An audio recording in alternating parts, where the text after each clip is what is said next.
Beauty means quality. Quality പ്രൊഡക്ട്സുകളുമായി നിങ്ങളുടെ സൗന്ദര്യ സങ്കല്പങ്ങളെ സാക്ഷാത്കരിക്കുന്നതിന് ഞങ്ങളുണ്ട് കൂടെ. Royal beauty parlour and spa, Chelakkara. Elanad തിരുമണിയിൽ കാട്ടാനയിറങ്ങി കാർഷിക വിളകൾ നശിപ്പിച്ചു. എളനാട് തിരുമണിയിൽ കാട്ടാനയിറങ്ങി കാർഷിക വിളകൾ നശിപ്പിച്ചു. എളനാട് 11-ാം വാർഡിൽ തിരുമണിയിൽ കർഷകരായ കൃഷ്ണന്റെയും കീഴ്പാലക്കാട് മനോജിന്റെയും കാർഷിക വിളകളാണ് കാട്ടാനകളുടെ വിളയാട്ടത്തിൽ നശിച്ചത്. കർഷകനായ കൃഷ്ണന്റെ 15-ലധികം വാഴകൾ നശിക്കപ്പെട്ടു. അതിർത്തി പ്രദേശമായ വനമേഖലയിൽ നിന്നും വന്നെത്തിയ കാട്ടാനകൾ കമ്പിവേലി തകർത്താണ് അതിരാവിലെ കൃഷ്ണന്റെ കൃഷിയിടത്തിൽ എത്തിയത്.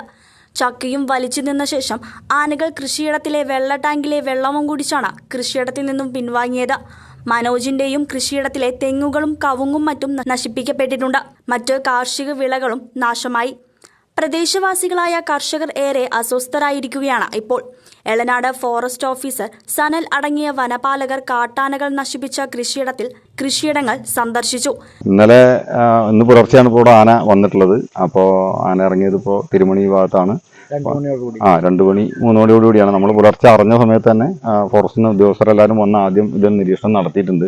ഇപ്പോൾ നമ്മൾ ഇതിൻ്റെ അടുത്ത ഘട്ടമായിട്ട് ചെയ്യാൻ പോകുന്നത്, ഇപ്പോൾ നമ്മളൊരു എലിഫന്റ് ഡ്രൈവ് എന്നുള്ള നിലയിൽ ഈ ഭാഗത്തുള്ള കാടിൻ്റെ ഉൾപ്രദേശങ്ങളിലൊക്കെ ഒന്ന് പരിശോധിച്ചിട്ട് ആനയുണ്ടെങ്കിൽ മറുവശത്തേക്ക് കൊണ്ടുപോകാനുള്ള ഒരു ശ്രമമാണ് നടത്തുന്നത്. പിന്നെ അതിനെ തുടർന്ന് ഇപ്പോൾ ഓൾറെഡി നമുക്കിപ്പോൾ ഫെൻസിങ്ങിൻ്റെ വർക്ക്, വേലങ്കോട് വരെയുള്ള ഫെൻസിങ് ഓൾറെഡി ആയിട്ടുണ്ട്.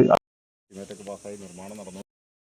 അതിൻ്റെ ഒരു ഘട്ടം ഈ ഭാഗത്തുനിന്നുകൂടി എത്രയും വേഗം തുടങ്ങാനുള്ള ഒരു സംവിധാനം നമ്മൾ ചെയ്യാൻ പറ്റും. അതാണ് ഇപ്പോൾ ഉള്ളത്. ഹൈറോ ഓഫീസേഴ്സിനെയൊക്കെ അറിയിച്ചിട്ടുണ്ട്, വിവരങ്ങളെല്ലാം അറിയിച്ചിട്ടുണ്ട്. അതിൻ്റെ തുടർ നടപടികൾ ഉണ്ടാവും.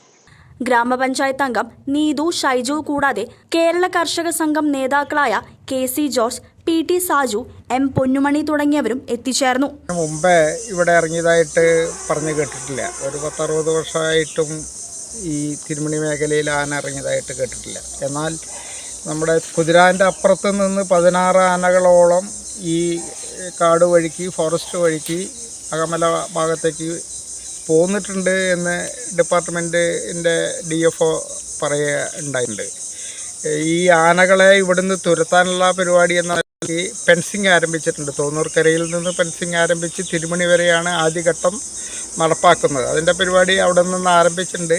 ഇപ്പോൾ തിരുമണിയിൽ ഇറങ്ങിയത് കൊണ്ട് ഫെൻസിങ് 2 ഭാഗത്തു നിന്നും, എളനാട് ഭാഗത്ത് തിരുമണിയിൽ നിന്നും, വാഴോട് തിരുമണി ഭാഗത്തു നിന്നും, അതുപോലെ തന്നെ തോന്നൂർക്കരയിൽ നിന്നും 2 ബാച്ചുകളായിട്ട് ഫെൻസിങ് ഉടനെ ആരംഭിക്കാനുള്ള പരിപാടികൾ ഡിപ്പാർട്ട്മെൻറ്റുമായി ബന്ധപ്പെട്ടിട്ടുണ്ട്. വിവരം അറിഞ്ഞ വഴിക്ക് MLA യുവാ പ്രദീപിനെ വിളിച്ചിരുന്നു ഞാൻ.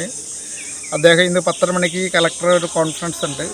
ആ കോൺഫറൻസ് നടക്കുമ്പോൾ ഈ ആന ഇറങ്ങിയ വിഷയം കൂടി കളക്ടറുടെ യോഗത്തിൽ അവതരിപ്പിക്കാമെന്നും ആവശ്യമായ നടപടികൾ എടുക്കാനും സുരക്ഷിതത്വം ജനങ്ങൾക്ക് ഉറപ്പുവരുത്താനും, അവിടെ പ്ലാവ്, മാവ്, വാഴ ഇതൊക്കെയാണ് ഇവിടെ നശിപ്പിക്കപ്പെട്ടിരിക്കുന്നത്. 10-50ഓളം വാഴകളും അതുപോലെ തെങ്ങിൽ തേങ്ങ ഒക്കെ ഇട്ട് കിടന്നതെല്ലാം ചവിട്ടി കളഞ്ഞ് അങ്ങനെ പല തരത്തിലുള്ള നാശനഷ്ടങ്ങൾ ഉണ്ടായിട്ടുണ്ട്. CCV news, Pazhayannur.